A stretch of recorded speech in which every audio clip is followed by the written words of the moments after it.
Hi friends, welcome in my channel learn well basic.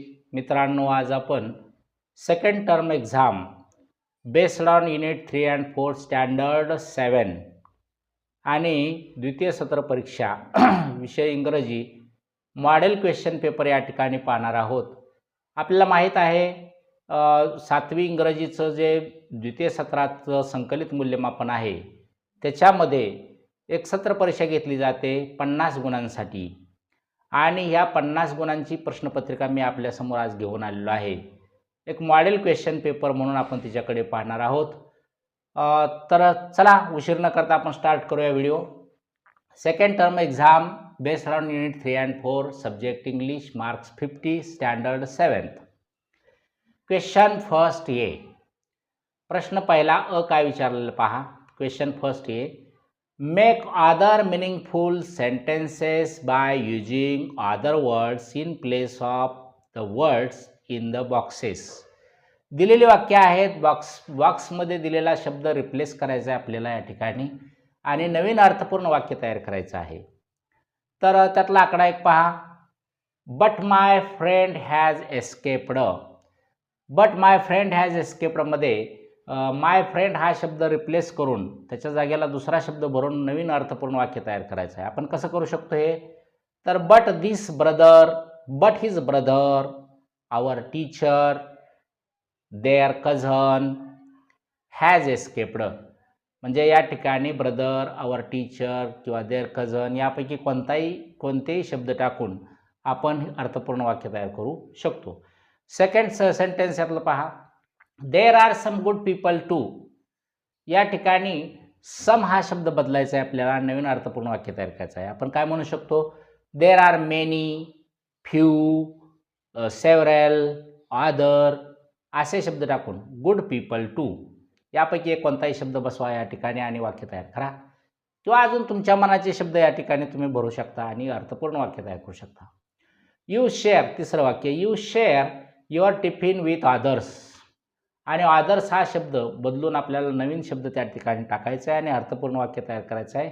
You share your tiffin with your friends, teammates किंवा classmates असे शब्द या ठिकाणी भरून आपण नवीन अर्थपूर्ण वाक्य तयार करू शकतो. क्वेश्चन 1B या ठिकाणी दिलेला आहे. Who said to whom. कोण कोणास म्हणालं? Any two marks to.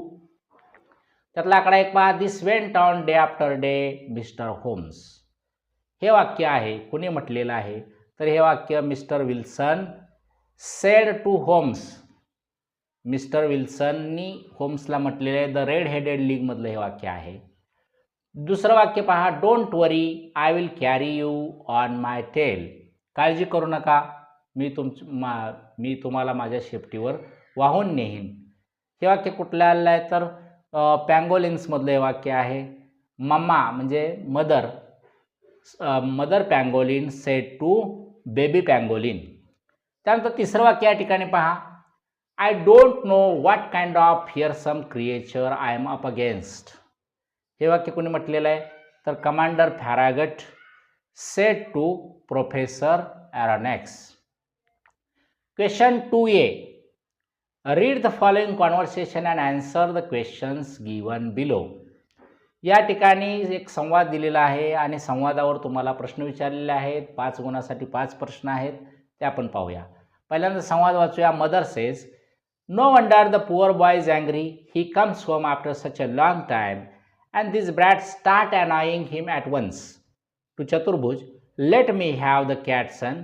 I will give it some rice and milk that I have put bye.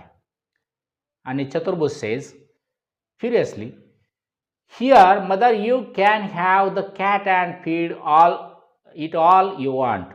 I shan't stop to eat. I am leaving at once. Mother आणि चतुर्भुज मधला हा संवाद आहे आणि प्रश्न विचारलेत पहा. पहिला क्वेश्चन आहे. Who are talking in this conversation. त्याचं उत्तर आपल्याला देता येईल. Chaturbhuj and his mother are talking in this conversation.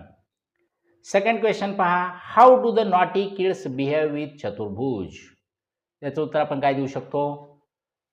Naughty kids start annoying Chaturbhuj at once. Third question.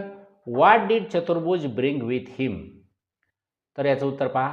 पॅसेजमध्ये आहे Chaturbhuj brought a cat with him. Fourth question, list the contracted forms used in this conversation. या संभाषणामध्ये आलेले contracted forms संक्षिप्त रूप कोणते आहेत? तर इथं बघा contracted forms boys, I will, I have, shan't, I am he या ठिकाणी कॉन्ट्रॅक्टेड फॉर्म्स आहेत. पाचवा क्वेश्चन आहे तो पर्सनल रिस्पॉन्स क्वेश्चन आहे पहा. Should Chaturbhuj get angry with his mother. चतुर्भुजनं त्याच्या आईवर रागवायला पाहिजे होतं का? तर याचं उत्तर आपण काय देऊ शकू? No he shouldn't. एखादा म्हणेल यस ही शुड तरी चालेल. हा पर्सनल रिस्पॉन्स क्वेश्चन आहे, तुमचं मत इथं विचारलेलं आहे. त्यानंतर question 2B. Question 2B, read the following passage and answer the questions given below. Passage वाचा आणि उत्तर लिहा. It was a large lovely garden with soft green grass. Here and there over the grass stood beautiful flowers like stars, and there were 12 peach trees that in the springtime broke out into delicate blossoms of pink and pearl, and in the autumn bore rich fruit. अशा प्रकारचा passage या ठिकाणी दिलेला आहे. याच्यावर प्रश्न विचारलेले आहेत. हा passage from the Selfish Giant या लेसनमधून घेतलेला आहे. क्वेश्चन काय विचारलेले आहेत? तर how is the garden in this passage described. याचं उत्तर काय देऊ शकू आपण? The garden is described as large lovely with soft green grass. Second question पहा, how many peach trees were there in the garden. तर there were 12 peach trees in the garden. Third question, what seasons are mentioned in the passage.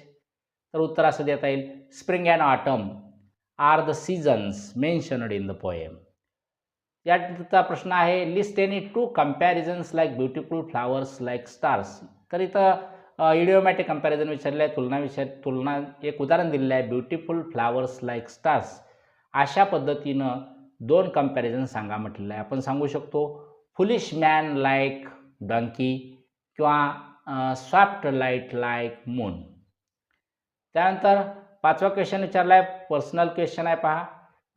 How do you feel Wien you go in the garden. Personal response question. How do you feel Wien you go in the garden. तुम्ही बागेत जाता तेव्हा तुम्हाला कसं वाटतं, कसं feel होतं?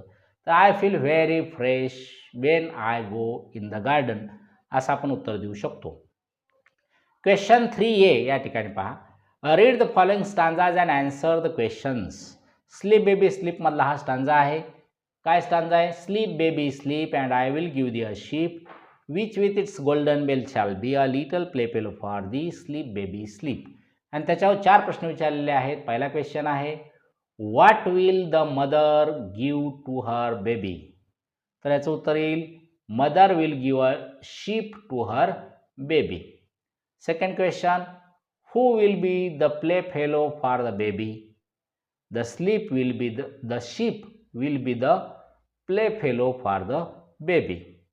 Third question पहा, list the rhyming pairs from the stanza. स्टांजामधल्या रायमिंग पेअर्स सांगायचे आहेत. स्टांजामध्ये आलेले सांगितले पाहिजे त्या ठिकाणी.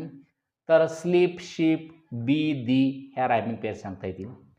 आणि त्यातला चौथा प्रश्न आहे personal response question, which lullaby do you like most. इथं तुम्हाला स्वातंत्र्य आहे, कोणतं अंगाईगीत तुम्हाला आवडतं. तर मी असं लिहिलं, आय लाईक मराठी ललबाय, निंबोणीच्या झाडामागे चंद्र झोपला ग बाई, आडलिक चांदोबा चांदोबा भागलास का. हे माझ्या मनाचं उत्तर आहे. तुम्हाला अजून अंगाईगीत वेगळं माहीत असेल तर तुम्ही तिथं लिहू शकता. क्वेश्चन 3B पुन्हा एक स्टांजा दिलेला आहे, डबल स्टँडर्ड्समधला हा स्टांजा आहे. When I say no to something I am being stubborn, when you say no to something you are being firm. आणि त्याच्या खाली 4 प्रश्न आहेत. What situation is described in the stanza. तर याचं उत्तर सांगता येईल आपल्याला, saying no to something is the situation described in the stanza. Second question पहा, what words are use for child and grownups. Child आणि ग्रोनअपसाठी कोणते शब्द या ठिकाणी वापरलेले आहेत. The word stubborn is used for child, while firm is used for grownups. चाइल्डसाठी स्टबर्न आणि ग्रोनअप्ससाठी फर्म असा शब्द या ठिकाणी विशेषण वापरलेला आहे. नंबर 3 क्वेश्चन पहा, find the word from the stanza opposite to nothing. नथिंगच्या विरुद्ध असलेला शब्द सांगायचा आहे स्टांजामधला शोधून. तर आपल्याला सांगता येईल समथिंग. त्यानंतर त्यातला चौथा आकडा पहा, do you say no to something. Personal response question आहे. एखाद्या गोष्टीसाठी तुम्ही नो म्हणता का, नकार देता का, तर काय मुलं लिहितील नो आय डोंट, काय लिहू शकतात येस आय डू. दोन्ही उत्तर काय दिले जातील. क्वेश्चन 4A ग्रामरवर आहे प्रश्न. Make the sentences negative any 3 marks 3. 4 इथं आकडे दिलेले आहेत, निगेटिव्ह वाक्य तयार करायचं आहे. I will go down to the cellar, या ठिकाणी सहाय्यकारी क्रियापद आहे. नकारार्थी वाक्य तयार करत असताना सहाय्यकारी क्रियापदाच्या पुढे सरळ नकार लावायचा. I will go down to the cellar, तर याचं उत्तर येईल आय वोंट किंवा I shan't go down to the cellar. Second question पहा. सेकंड त्यातला it's only meant for me. It's याचा अर्थ इट इज आहे. या ठिकाणी कॉन्ट्रॅक्टर फॉर्म दिलेला आहे. आपण काय म्हणू शकतो, तर it isn't only meant for me. Is not लावा, इजच्या पुढे नॉट घ्या. त्यानंतर थर्ड पहा. I have asked you politely. Have या ठिकाणी ऑक्झिलरी वर्ब आहे, हॅवच्या पुढे काय करा, नकार लावा. आय हॅवंट किंवा I have not asked you politely असं वाक्य निगेटिव्ह तयार होईल. चौथं वाक्य फॉरगेट इट, फॉरगेट दॅट असं आहे. फॉरगेट दॅट हे आज्ञार्थी वाक्य, आज्ञार्थी वाक्य असेल तर नकारार्थी वाक्य करणं खूप सोपं असतं. त्याच्या अगोदर फक्त डोंट लावा, don't forget that. Question 4B write the past tense forms of. भूतकाळी रूप लिहायचे आहेत, एनी 4 मार्क्स 2 आहे. तर बॉईलचं या ठिकाणी बॉइल्ड BOILED होईल. सेकंड बघा ब्रेक आहे, ब्रेकचं पास्ट टेन्स काय होतो, ब्रोक BROKE. थर्ड सेल आहे, SELL, सेलचा पास्ट टेन्स सोल्ड होतो SOLD. चौथं रिंग आहे, रिंगचा पास्ट टेन्स रँग होतो RANG. आणि पाचवं सेंड आहे, सेंडचा पास्ट टेन्स आपण काय करतो सेंट SENT सेंट. अशा पद्धतीनं याची भूतकाळी रूप लिहिता येतील. क्वेश्चन 4C पहा. List at least 4 words related to journey.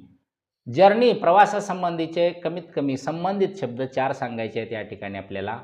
तर आपण याचं उत्तर कसं देऊ शकतो, तर वर्ड्स रिलेटेड विथ जर्नी पहा. Happy, sad, luggage, bus, train, aeroplane, reservation, arrival, departure etcetera. अशा पद्धतीचे शब्द तुम्ही सांगू शकता रिलेटेड वर्ड्स. क्वेश्चन 5A या ठिकाणी identify the tense in the following sentences. खाली दिलेल्या वाक्यातील काळ ओळखायचं आहे. पहिला आहे क्वेश्चन त्यातला, he has developed his powder from a special herbs. Has developed, has plus V3 असेल तर कोणता काळ असतो, तर प्रेझेंट परफेक्ट टेन्स असतो. प्रेझेंट परफेक्ट टेन्स आहे या ठिकाणी. 8 weeks had passed like this. बघा या ठिकाणी हॅड पास्ड अशी रचना आहे. हॅड प्लस V3 असेल तर कोणता काळ असेल, पास्ट परफेक्ट टेन्स. तिसरं वाक्य आहे he is doing his duty. आता टू बी प्लस ING जर असेल तर या ठिकाणी काळ कोणता असतो, त्याला आपण म्हणतो प्रेझेंट प्रोग्रेसिव्ह टेन्स, किंवा त्यालाच दुसरं नाव प्रेझेंट कंटिन्युअस टेन्स म्हणतो, किंवा प्रेझेंट इम्परफेक्ट टेन्स सुद्धा आपल्याला म्हणता येईल त्याला. त्यानंतर चौथा आकडा, the crew were waiting impatiently for orders. या ठिकाणी वेअर प्लस ING आहे, म्हणजेच या ठिकाणी पास्ट प्रोग्रेसिव्ह टेन्स आहे, किंवा पास्ट काय म्हणतो त्याला आपण imperfect tense, past continuous tense सुद्धा आपल्याला म्हणता येईल. त्यानंतर क्वेश्चन 5B पहा. या ठिकाणी give wrong or irrelevant answers to the following questions. चुकीचं किंवा अप्रासंगिक किंवा असंबंधित उत्तर द्यायचं या ठिकाणी. म्हणजे अगोदर आपल्याला प्रश्न विचारायचे की संबंधित उत्तर द्या म्हणून. आता प्रश्न वेगळा आहे थोडासा, तर अप्रासंगिक किंवा असंबंधित उत्तर द्यायचं आपल्याला. त्या प्रश्नाचा कसलाही संबंध असला नाही पाहिजे उत्तराशी. वेअर इज युअर स्कूल, तर आता याचं उत्तर मी असंबंधित असं देऊ शकतो. By bus, at 10, since 2001. म्हणजे चुकीचं उत्तर आहे, तर चुकीचं उत्तर आपल्याला द्यायचं आहे. त्यातला आकडा 2 पहा. व्हॉट टाईम इज इट नाव. आता किती वेळ झालेली आहे, त्याचं असंबंधित उत्तर कसं देता येईल आपल्याला. At home, in the morning, असं असंबंधित उत्तर द्या. त्यानंतर question 5C list at least 4 words ending in ING. बघा ING न एंड होणारे शब्द, ING लागलेले क्रियापद या ठिकाणी सांगायचे किंवा शब्द सांगायचे. कसं सांगता येतील, giving, swimming, jumping, talking, saying etcetera. ING लागलेले शब्द. त्यानंतर पहा question 5D list any 4 adverbs that end with ly. Ly न एंड झालेली ॲडव्हर्ब्स सांगायचे, क्रियाविशेषण सांगायचे. Carefully, slowly, ordinarily, merrily, happily etcetera. या ठिकाणी कोणतेही 4 ॲडव्हर्ब्स सांगा. क्वेश्चन 6A काय दिला, list translate the following sentences into Marathi. मराठीमध्ये भाषांतर करायचं आहे. यांनी 4 या ठिकाणी 5 आकडे दिलेले. पहिला आहे Hawking wrote recently in the Guardian newspaper. काय अर्थ झाला या वाक्याचा? अलीकडेच हॉकिंगने गार्डियन न्यूजपेपरमध्ये लिहिले. दुसरा, there is a vacancy for a member of the league. त्याचं ट्रान्सलेशन कसं होईल? संघामध्ये सभासदासाठीची जागा रिक्त आहे. तिसरं, I make nothing of it. I make nothing of इटचा अर्थ काय होतो? मला ते समजत नाही किंवा मला ते कळत नाही. आकडा 4, find a train leaving from CSMT. CSMT हून सुटणारी ट्रेन शोधा. आकडा 5 आहे, नाव remove air from the tube. आता ट्यूबमधली हवा सोडून द्या. आणि आता बघा प्रश्नपत्रिकेमधला शेवटचा आकडा आहे question 6B. Write a short note on pangolins. Short note लिहायची आपल्याला, टीप लिहायची आहे पँगोलिन्सवर. तर अशा पद्धतीने मी टीप लिहिलेली आहे. पहा, तुमचं उत्तर थोडं वेगळे असू शकेल, तुमच्या शब्दात तुम्ही लिहू शकता. The Indian pangolins are found in the plains and hills of India, Bangladesh, Sri Lanka, Nepal and Bhutan. तर they are solitary, shy, slow moving, nocturnal mammal. They are about 84 to 122 centimeters long from head to tail. Females are generally smaller than the males. Pangolins are the only mammals to have scales on the body. The scales are made of a protein called keratin. Pangolin scales are used in Chinese medicine and are in great demand. One pangolin eats up as many as 7 crore ants or termites in a year. Even tigers and lions find it difficult to crack or eat a pangolin that has curled itself into a tight ball. Pangolins use their strong claws and tail to climb up a tree. They have a weak eyesight but a strong sense of smell. तर विद्यार्थी मित्रांनो, अशा पद्धतीने आज आपण 7वी इंग्रजी मराठी माध्यम ची द्वितीय सत्राची नमुना प्रश्नपत्रिका या ठिकाणी पाहिलेली आहे. 50 गुणासाठी जी घेतली जाते. असेच इंग्रजीचे सोप्या भाषेतले व्हिडिओ पाहण्यासाठी या चॅनलला लाईक करा, शेअर करा, सबस्क्राईब करा. Thank you for watching my video. Have a nice day.